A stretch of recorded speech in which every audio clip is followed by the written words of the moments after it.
We're going to make the box lights.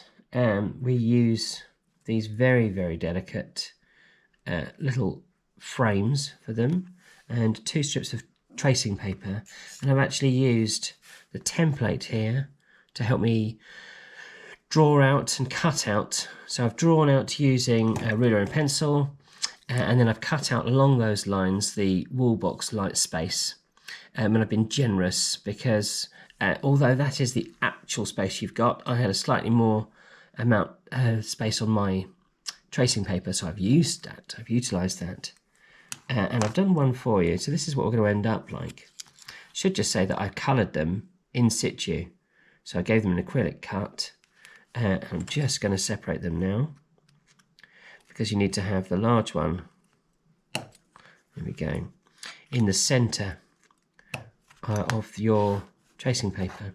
And I use ordinary Pritt stick for this, so give it a little coating, pop it in the middle, a little coating, and I'm going to pop it next to it, but just with a tiny gap, and this gap is for the fold, so I just need to push it down.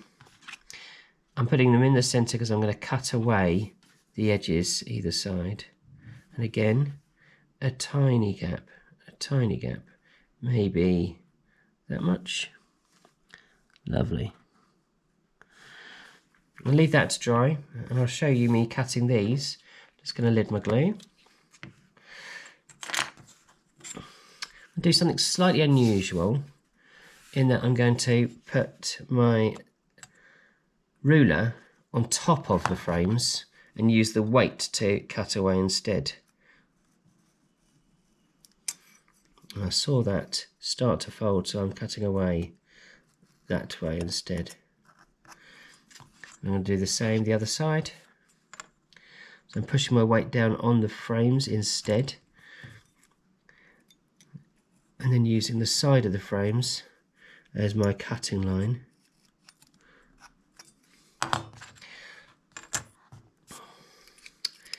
And then you have to fold these really, really delicately.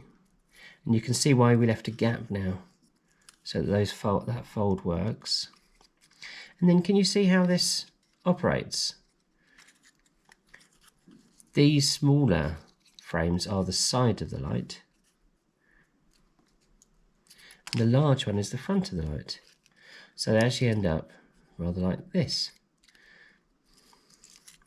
So what you need to do is now, I can see one is desperate to be on top as I folded these, so I'm actually going to make that one the sticky one because it's desperately trying to go up. So I'm just going to put some glue on it.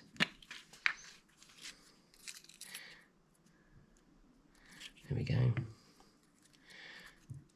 And then pop these like that until they are square. And then use 2 very, very delicate items to push these together. And there's your box light. Leave that to dry and then stick it again over the hole on your frame. So you'll have noticed on your door wall frames that there are some holes here. So this is the hole for this one. And what I'm going to do is I'm just going to make a small piercing in there, like that. And I can do the same there, all the way through.